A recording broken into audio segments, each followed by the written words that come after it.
Students welcome back to PSC NIUS. आज की इस वीडियो में हम डिस्कस करेंगे 12th एनआईयूएस पॉलिटिकल साइंस जिसका कोड है 317, उसके मोस्ट इंपॉर्टेंट क्वेश्चन आंसर्स जो कि एग्जाम के पॉइंट ऑफ व्यू से काफ़ी इंपॉर्टेंट हैं। मल्टीपल टाइम रिपीटेड क्वेश्चंस हैं, तो आप before the exams in question answers को ज़रूर से प्रिपेयर करना। अगर आपको पॉलिटिकल साइंस के चैप्टर वाइज नोट्स बनाने हैं तो डिस्क्रिप्शन बॉक्स में मैं आपको पूरी प्लेलिस्ट का लिंक दे दूंगी, आप नोट्स बना सकते हो। या फिर अगर आपको पॉलिटिकल साइंस के पेपर का पैटर्न समझना है तो भी इस वीडियो का लिंक आपको डिस्क्रिप्शन में मिल जाएगा। आपके सभी सब्जेक्ट के solve assignment, solve practical, important question answers, ये सभी चीज़ें आपको हमारे ऐप पर मिल जाती हैं। ऐप का नाम है पीएससी पाई स्टडी सर्कल, जिसको आप गूगल प्ले स्टोर से डाउनलोड कर सकते हो, अदरवाइज उसका लिंक मैं डिस्क्रिप्शन बॉक्स में आपको दे दूंगी। ठीक है, तो चलिए अभी हम लोग देख लेते हैं पॉलिटिकल साइंस के इंपॉर्टेंट क्वेश्चन एंड आंसर्स, और वीडियो को लास्ट तक देखें बिना स्किप करें ताकि आप सभी क्वेश्चन आंसर्स अच्छे से प्रिपेयर कर पाएँ। अगर ये पूरी क्वेश्चन आंसर्स की पीपीटी आपको चाहिए तो उसके लिए हमारे टेलीग्राम को ज्वाइन कर लीजिए। टेलीग्राम का लिंक डिस्क्रिप्शन बॉक्स में दिया गया है, जहाँ से आप अपने अदर सब्जेक्ट के इंपॉर्टेंट क्वेश्चन आंसर्स की पीपीटी भी डाउनलोड कर सकते हो, वो भी बिल्कुल फ्री ऑफ कॉस्ट। पहला हमारा क्वेश्चन जो है वो है, भारत के उपराष्ट्रपति के कार्यों को सूचीबद्ध कीजिए, यानी list the functions of the vice president of India. तो देखो, भारत के उपराष्ट्रपति की भूमिका निम्नलिखित दो क्षेत्रों से संबंधित है। पहला कि भारत का राष्ट्रपति राज्यसभा का पदेन अध्यक्ष होता है और इस दृष्टि से उससे इसकी बैठकों की अध्यक्षता करता है तथा उनका सुचारू रूप से संचालन करता है।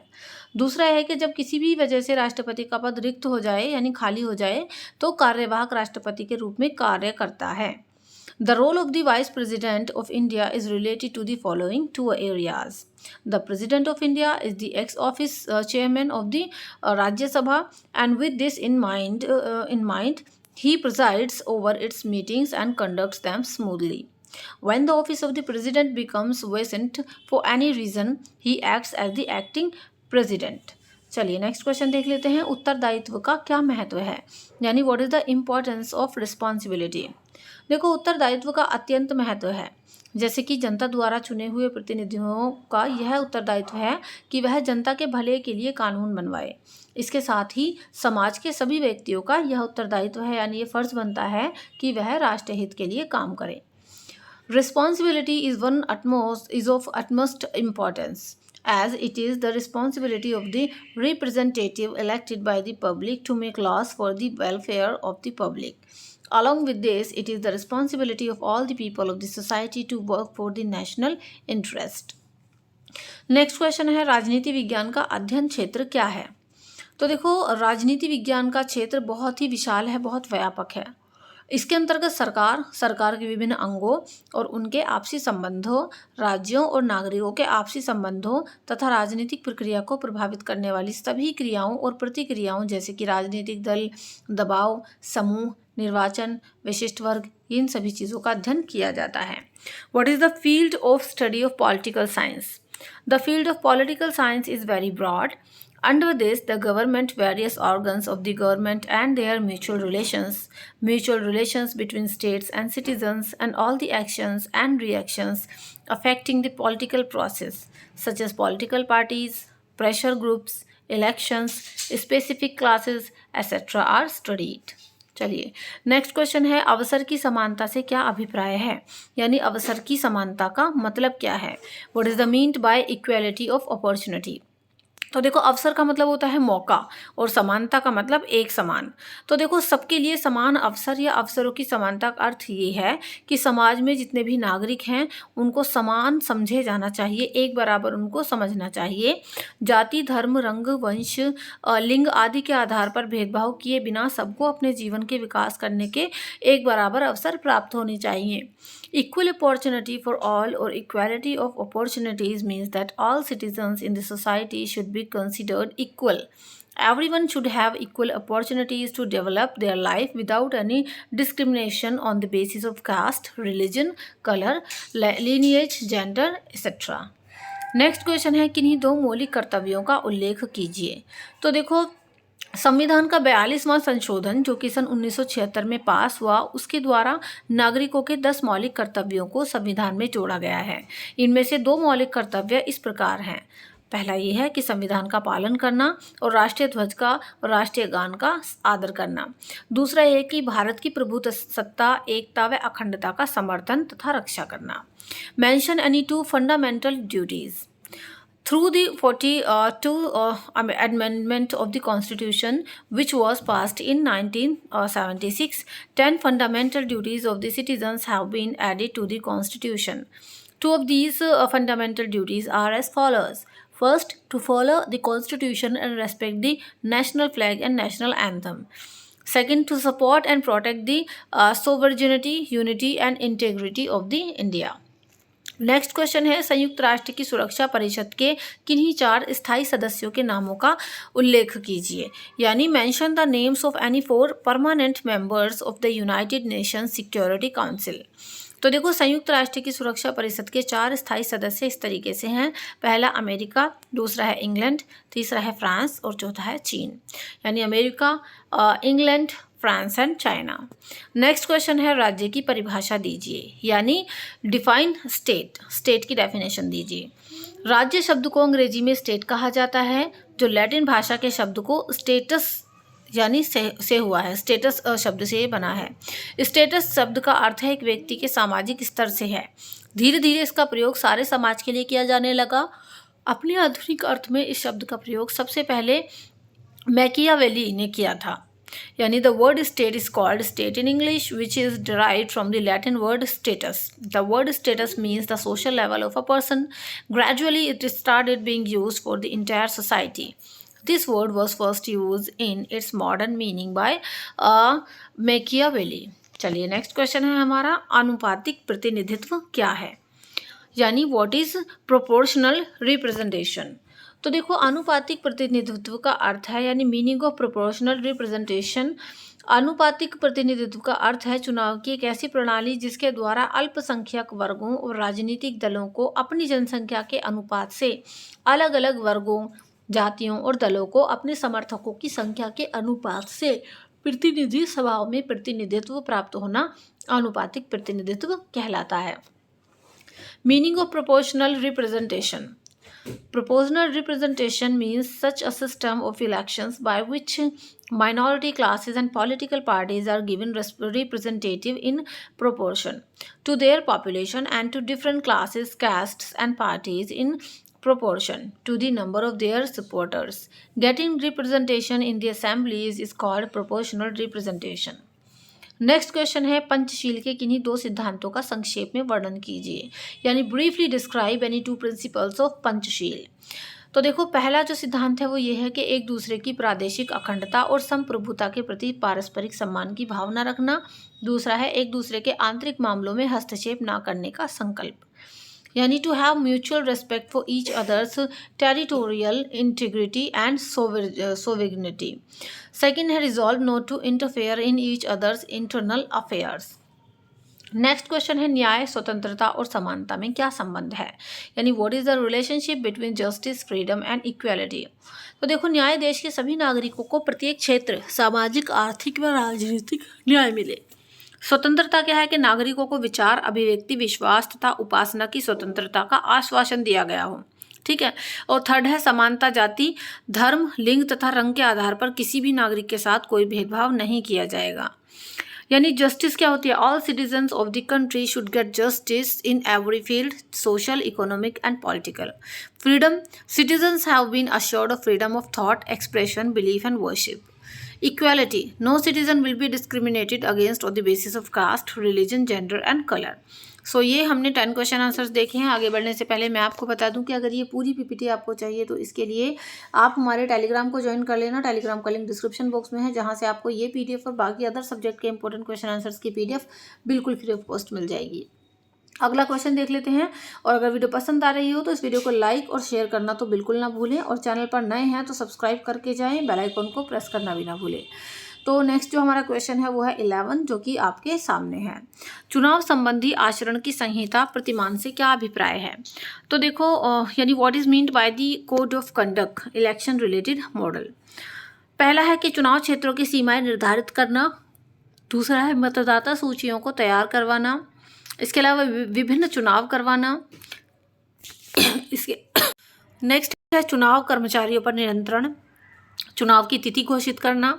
राजनीतिक दलों की मान्यता, यानी to determine the boundaries of constituencies. Getting voter list prepared. conducting various elections, control over election staff, announcing the date of elections, and recognition of political parties.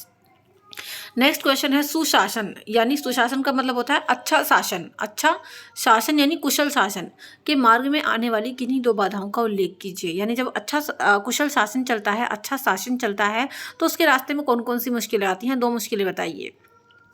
तो देखो यहाँ पर 2 की जगह 3 हैं, हमने बताई हैं। एक तो भ्रष्टाचार, दूसरा हिंसा की संस्कृति, और तीसरा अत्यधिक जनसंख्या, यानी corruption, culture of violence and excessive population. चलिए नेक्स्ट क्वेश्चन की ओर बढ़ लेते हैं, जो कि है स्वतंत्रता क्या है, यानी व्हाट इज फ्रीडम। तो यहाँ पर आपको फ्रीडम की डेफिनेशन देनी है। देखो स्वतंत्रता का अर्थ है व्यक्ति के कार्यों पर किसी प्रकार की बाधा का ना होना, यानी जब इंसान कोई काम करे तो उसके सामने किसी तरीके की कोई रुकावट ना हो। लेकिन समाज में सभी प्रकार की बाधाओं की समाप्ति संभव व व्यवहारिक नहीं है। अतः स्वतंत्रता का अर्थ है व्यक्ति को ऐसे कार्य करने की छूट जिनसे दूसरों या समाज को कोई हानि ना पहुंचती हो। स्वतंत्रता व्यक्ति को अपने जीवन का विकास करने का अवसर प्रदान करती है। यानी freedom means absence of any kind of hindrance on a person's actions, but it is not possible and practical to eliminate all types of obstacles in the society. Therefore freedom means the freedom of a person to do such things which do not cause any harm to others or the society. Freedom provides an opportunity to a person to develop his life. Next question है शक्ति और सत्ता में कोई 2 अंतर बताइए, यानी explain any 2 differences between power and authority. Power और अथॉरिटी के बीच में आपको डिफ्रेंशिएट करना है। तो देखो शक्ति और सत्ता में अंतर साधारणतः लोग शक्ति और सत्ता में कोई अंतर नहीं मानते, लेकिन दोनों में कई अंतर हैं, जिनमें से 2 अंतर हम नीचे देख रहे हैं अभी।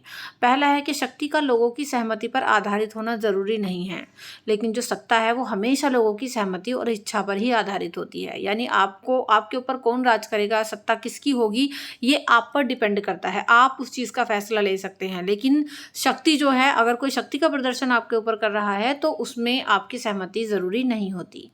शक्ति वैध है और अवैध दोनों तरीके की हो सकती है, यानी शक्ति जो है वो लीगल और इलीगल दोनों तरीके की हो सकती है, लेकिन जो सत्ता होती है वो हमेशा वैध होती है, सत्ता अवैध नहीं होती। Explain any 2 differences between power and authority. देखिए difference between power and authority, generally people do not consider any difference between power and authority, but there are many differences between the two of which are as follows. First, it is not necessary for power to be based on the consent of the people, but power is always based on the consent and will of the people. Second है power can be both legitimate and illegal, but power is always legitimate. Power is not illegal. चलिए next question है आपका, भारतीय संविधान के कोई 4 लक्षण बताओ, यानी tell any 4 characteristics of the Indian constitution. भारतीय संविधान एक लिखित संविधान है, इसमें 395 अनुच्छेद यानी आर्टिकल्स हैं और 12 अनुसूचियां यानी शेड्यूल्स हैं। सेकंड है भारतीय संविधान द्वारा देश में संसदीय शासन प्रणाली की स्थापना की गई है। थर्ड है कि भारतीय संविधान में नागरिकों के मौलिक अधिकारों का वर्णन किया गया है। एंड फोर्थ है कि भारतीय संविधान लचीला तथा कठोर दोनों का मिश्रण है। The Indian constitution is written constitution, यानी ये लिखित है। It has 395 articles and 12 schedules. Second है a parliamentary system of governance has been established in the country by the Indian Constitution. Third है the fundamental rights of citizens are described in the Indian Constitution. Fourth है the Indian Constitution is a mixture of both flexible and rigid.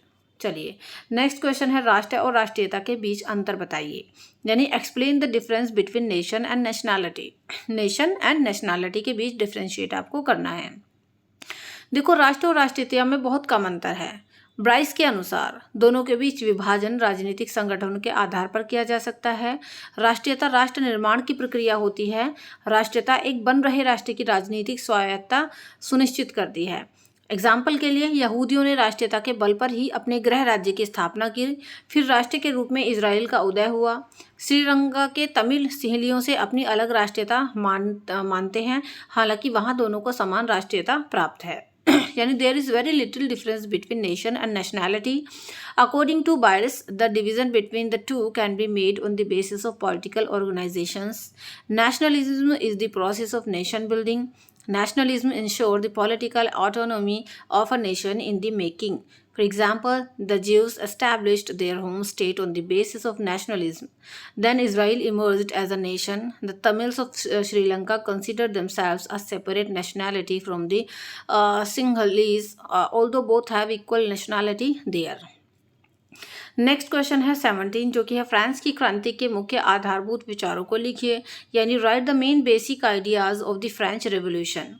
देखो, France की क्रांति 1789 में हुई जिसने वहाँ की राजतंत्रीय व्यवस्था को उखाड़ फेंका और इसके बाद ही संसार में लोकतंत्र की धारणा का भी प्रसार हुआ। इस क्रांति के मूलभूत 3 विचार थे। पहला स्वतंत्रता, दूसरा समानता और तीसरा भाईचारा, यानी लिबर्टी, इक्वालिटी एंड फेडरनिटी। इस क्रांति ने संसार में उदारवाद की धारणा को विकसित किया। The French Revolution took place in 1789, which overthrew the monarchical system there, and only after this the concept of democracy spread in the world. The basic 3 ideas of this revolution were liberty, equality, and fraternity. This revolution developed the concept of liberalism in the world. चलिए next question है राज्य के उच्च न्यायालय के क्षेत्राधिकार का संक्षेप में उल्लेख कीजिए, यानी briefly mention the जुडिक्शन of the high court of the state. Answer है भारत में उच्च न्यायालय के निम्नलिखित विभिन्न प्रकार के क्षेत्राधिकार हैं। प्रारंभिक क्षेत्राधिकार, उच्च न्यायालय में मौलिक अधिकार सुरक्षा हेतु ही मुकदमा डाल सकता है, लेकिन जनहित के मुकदमों में किसी व्यक्ति या संस्था को किसी अन्य व्यक्ति या वर्ग के अधिकारों की रक्षा के लिए मुकदमा डालने का अधिकार है। The High Court in India has the following different types of jurisdiction. Initial jurisdiction, a case can be filed in the High Court only for the protection of fundamental rights, but in a case of public interest, any person or institution can file a case against any person or institution for the protection of the rights of any other person or class, has the right to file a suit for defense. चलिए next question है भारतीय संविधान की प्रस्तावना में अंकित हम भारत के लोग, इससे क्या अभिप्राय है, यानी what is meant by we the people of India mentioned in the preamble of the Indian constitution. Bharat के संविधान की प्रस्ताव हम भारत के लोग आरंभ होती है। इसका अर्थ है कि भारत में सर्वोच्च सत्ता भारत के लोगों में निहित है और इस संविधान का स्रोत भारत की जनता है, कोई और शक्ति नहीं। अर्थात भारत के लोगों ने खुद अपनी इच्छा से स्वतंत्रता पूर्वक इस संविधान को बनाया है और इसे अपने ऊपर लागू किया है। संविधान सभा के लोगों के प्रतिनिधित्व के रूप में संविधान का निर्माण किया गया है, ठीक है। यानी the preamble of the constitution of India begins we the people of India. This means that the supreme power in India is vested in the people of India and the source of this constitution is the people of India and no other power. That is, the people of India have made this constitution of their own free will and applied it on myself. The Constituent Assembly has framed the constitution as the representative of the people. चलिए next question है 20 जो कि है भारतीय संविधान की मौलिक प्रस्तावना में भारत को क्या घोषित किया गया था, यानी what was declared as India in the fundamental preamble of the Indian Constitution.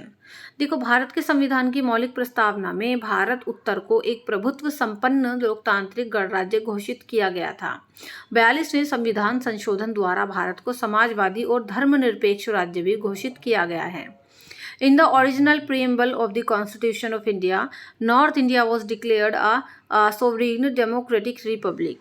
India has also been declared a socialist and secular state by the 42nd Constitutional Amendment. चलिए आगे बढ़ने से पहले बच्चों मैं आपको बता दूं कि अगर आपको ये पूरी पीडीएफ चाहिए तो उसके लिए आप हमारे टेलीग्राम को ज्वाइन कर लीजिए। टेलीग्राम का लिंक डिस्क्रिप्शन बॉक्स में है, जहां से आप सभी सब्जेक्ट के इंपॉर्टेंट क्वेश्चन आंसर्स की पीडीएफ बिल्कुल फ्री ऑफ कॉस्ट डाउनलोड कर पाएंगे। इसके अलावा वीडियो पसंद आ रही हो तो don't forget to like and share this video also. तो देखो, राष्ट्र का अर्थ स्पष्ट कीजिए। राष्ट्र की परिभाषा, यानी explain the meaning of nation. राष्ट्र शब्द अंग्रेजी शब्द यानी नेशन का एक अनुवाद है। नेशन शब्द लैटिन भाषा के नेशियो शब्द से लिया गया है।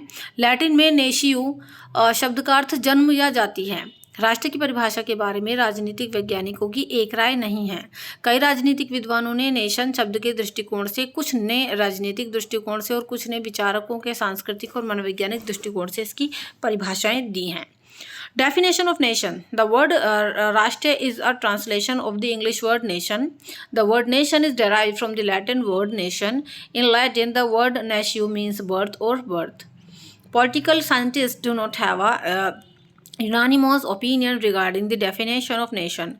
Many political scholars have given definitions of the word nation, some from the political point of view and some other thinkers from the cultural and psychological point of view. चलिए next question है, संविधान सभा द्वारा अपना कार्य पूरा करने और भारत का संविधान लागू करने की तिथियां लिखिए, यानी यहाँ पर आपको डेट्स बतानी है ना। संविधान ने कब अपना काम पूरा किया और भारत का संविधान कब लागू हुआ, इस तरीके की डेट्स आपको यहाँ पर बतानी है। Write the dates when the constituent assembly completed its work and implemented the constitution of India. तो देखो, भारतीय संविधान लिखने वाली सभा में सदस्यों की संख्या 299 थी। भारतीय संविधान सभा के अध्यक्ष डॉक्टर राजेंद्र प्रसाद थे, ये आप सभी को पता होगा। संविधान सभा ने 26 नवंबर 1949 में संविधान तैयार कर लिया था और 26 जनवरी 1950 को ये संविधान लागू हुआ था। ठीक है, इसके आज भी हम जो है गणतंत्र दिवस मनाते हैं इसी खुशी में।